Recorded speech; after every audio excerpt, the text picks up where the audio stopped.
Mungkin saat ini Anda berada di titik terendah dalam hidup. Bekerja keras sudah dilakukan, begadang hampir setiap malam. Tenaga dan waktu seakan terkuras habis. Namun kenyataannya, kondisi keuangan belum juga membaik. Bahkan beban hutang terasa semakin menekan. Lalu muncul pertanyaan di dalam hati, apakah Allah tidak adil? Tunggu sejenak. Masalahnya bukan pada kurangnya usaha, melainkan karena ada satu kunci penting yang belum Anda pegang untuk membuka pintu rizki dari Allah. Ada sebuah amalan sederhana yang hanya memerlukan beberapa menit setelah sholat maghrib, namun menjadi sebab rizki mengejar Anda, hingga banyak orang merasakan perubahan setelah mengamalkannya dengan penuh keyakinan dan keikhlasan. Bahkan ada kisah seorang bapak yang hampir putus asa karena lilitan hutang, mendapatkan keajaiban dalam beberapa hari setelah mengamalkan satu surah pendek ini sebanyak 11 kali dengan istiqomah. Perlahan, Allah membukakan jalan keluar dari arah yang tidak ia sangka.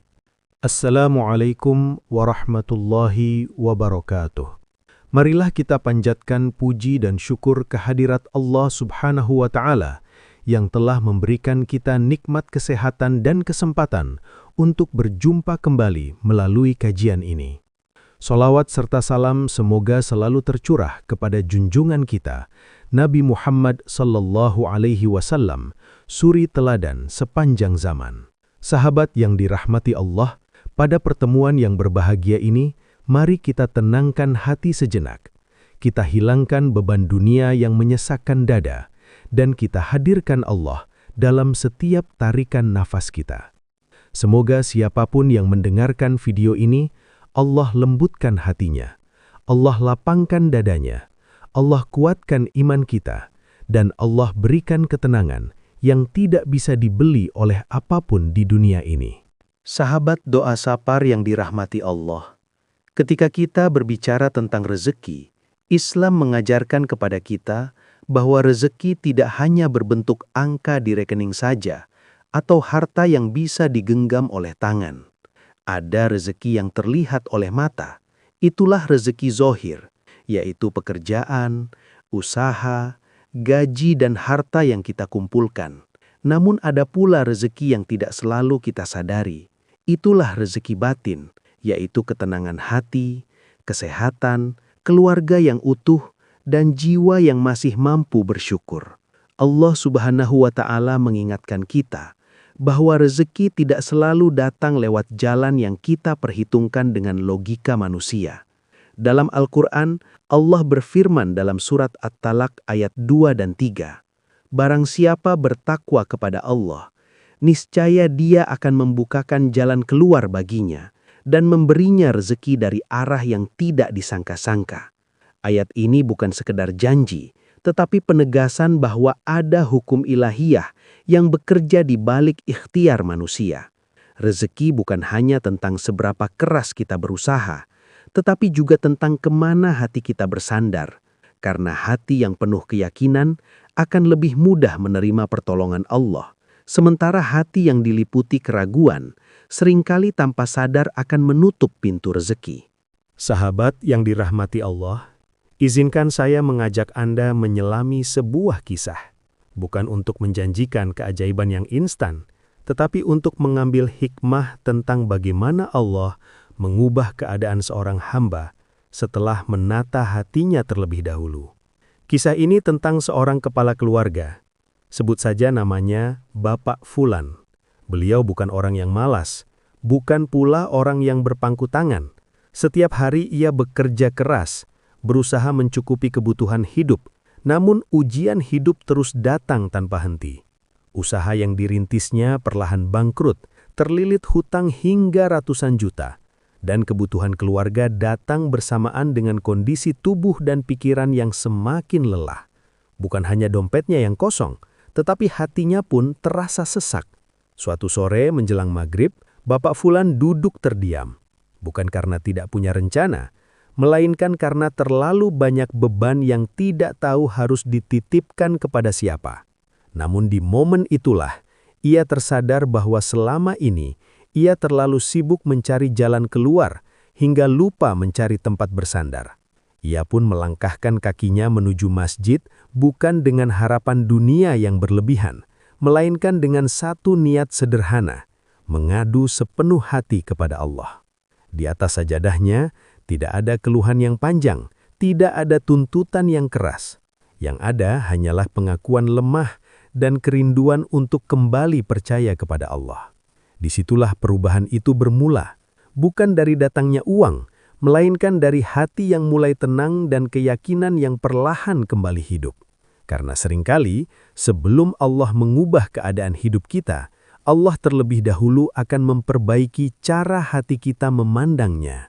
Pada titik inilah, Bapak Fulan mulai menyadari penyakit batin yang selama ini tanpa sadar sudah bersarang di dalam hatinya.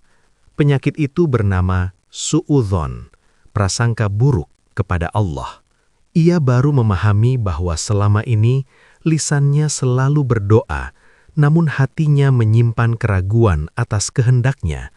Ia meminta pertolongan, tetapi diam-diam merasa bahwa masalahnya terlalu besar untuk diselesaikan oleh Allah. Padahal Allah sendiri menegaskan dalam sebuah hadits qudsi yang masyhur, "Aku sesuai dengan prasangka hambaku kepadaku. Jika ia berbaik sangka, maka baginya kebaikan. Jika ia berburuk sangka, maka baginya keburukan." Hadits riwayat Bukhari dan Muslim. Jika seorang hamba berprasangka baik kepada Allah, maka kebaikan itulah yang akan ia dapati. Sejak saat itu, Bapak Fulan memilih berhenti melawan takdir dengan kecemasan yang melelahkan. Ia belajar bertawakal, bukan dengan menyerah tanpa usaha, tetapi dengan menyerahkan hasil sepenuhnya kepada Allah setelah berikhtiar. Di titik pasrah inilah, hatinya terasa ringan. Beban yang selama ini menghimpit perlahan dilepaskan. Karena ketika seorang hamba benar-benar bersandar kepada Allah, ia tidak lagi menuntut bagaimana caranya, cukup percaya bahwa pertolongannya akan datang pada waktu yang paling tepat. Dari ketenangan inilah, Bapak Fulan mulai menjalani sebuah latihan sederhana, bukan latihan fisik, melainkan latihan tauhid dan penataan sandaran hati. Latihan ini ia lakukan di waktu setelah maghrib. Mengapa setelah maghrib? Karena dalam Islam, pergantian siang dan malam adalah waktu yang sangat agung. Para ulama menjelaskan bahwa di saat matahari terbenam, terjadi pergantian tugas malaikat dan doa-doa lebih mudah diangkat dan cepat terkabul. Para ulama berpendapat bahwa waktu bukan sekedar detik yang berlalu, melainkan ladang keberkahan bagi siapapun yang mengisinya dengan ketaatan. Setelah menunaikan sholat maghrib, Bapak Fulan tidak langsung beranjak. Ia menenangkan diri sejenak, lalu membaca istighfar sebanyak 100 kali, memohon ampun atas dosa yang mungkin menjadi penghalang datangnya rezeki. Kemudian dilanjutkan dengan bersolawat kepada Nabi Muhammad SAW sebanyak 100 kali, karena solawat adalah jembatan yang mengangkat doa menuju langit. Insya Allah cepat terkabul. Setelah itu, dalam keadaan hati yang sudah tenang, ia lanjutkan membaca surat Al-Ikhlas sebanyak 11 kali. Bukan dengan tergesa-gesa, bukan sekedar hitungan, tetapi dengan penghayatan dan keyakinan penuh kepada Allah. Qul huwallahu ahad. Ia latih hatinya untuk benar-benar yakin bahwa penolongnya hanya satu, bukan manusia, bukan harta, melainkan hanya Allah. Allahus Samad.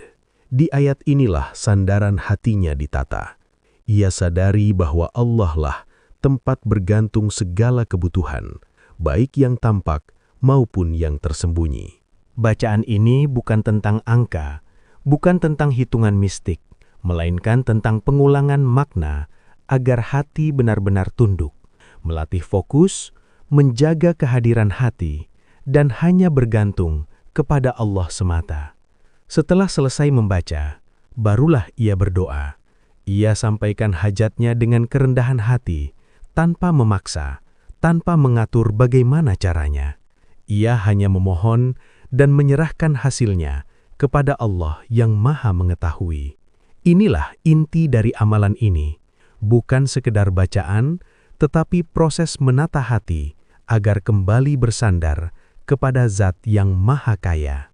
Sahabat yang dirahmati Allah, dari sinilah kita memahami bahwa rezeki tidak selalu hadir dalam bentuk uang yang langsung terlihat. Kadang rezeki datang sebagai ketenangan, dan ketenangan itu sendiri akan membuka pintu bagi rezeki yang lain. Hati yang tenang akan melahirkan pikiran yang jernih. Pikiran yang jernih akan membuka jalan bagi keputusan yang tepat, dan keputusan yang tepat akan menjadi sebab datangnya kemudahan yang sebelumnya tertutup. Sahabatku, Allah Maha Mengetahui apa yang kita butuhkan, bahkan ketika kita sendiri belum mampu memahaminya. Bukankah Allah telah berfirman dalam surat Al-Baqarah ayat 216, "Boleh jadi kamu membenci sesuatu, padahal itu baik bagimu, dan boleh jadi kamu menyukai sesuatu, padahal itu buruk bagimu. Allah mengetahui, sedangkan kamu tidak mengetahui." Maka tugas seorang hamba bukanlah memaksa takdir, melainkan menata hati agar tetap tenang sambil terus melangkah di jalan yang benar. Karena ketika hati sudah tertata dengan baik, Allah akan membuka jalan-jalan kebaikan dari arah yang tidak pernah kita sangka. Sahabat doa sapar yang dirahmati Allah, lakukan amalan ini dengan istiqomah, bukan karena mengejar hasil yang cepat, tetapi karena ingin menata hati agar tetap bersandar kepada Allah. Karena kebaikan kecil yang terus dijaga lebih dicintai Allah daripada amalan besar yang hanya dilakukan sesaat. Luangkan waktu untuk merenung. Perhatikan perubahan di dalam diri. Bagaimana hati menjadi lebih tenang? Bagaimana pikiran menjadi lebih jernih? Sebab seringkali perubahan besar dalam hidup bermula dari kesediaan kita untuk memperbaiki diri secara perlahan. Yakinlah bahwa setiap langkah kecil yang dilakukan dengan niat yang baik tidak pernah luput dari perhatian Allah. Karena Allah tidak menilai seberapa cepat hasilnya terlihat, melainkan seberapa tulus hati kita dalam bersandar kepadanya. Mari kita tutup perjumpaan ini dengan doa dan harapan yang baik. Ya Allah, teguhkanlah iman kami di saat hati mudah goyah. Lapangkanlah dada kami saat hidup terasa sempit. Berkahilah kehidupan kami. Mudahkanlah segala urusan kami. Lunaskan segala hutang saudara kami. Cukupkanlah kami dengan karunia-Mu, dan jadikanlah hati kami selalu tenang dalam mengingat-Mu. Semoga Allah menjaga kita semua dalam lindungan dan rahmat-Nya, dan mempertemukan kita kembali dalam kebaikan. Amin ya Rabbal Alamin. Wassalamualaikum warahmatullahi wabarakatuh.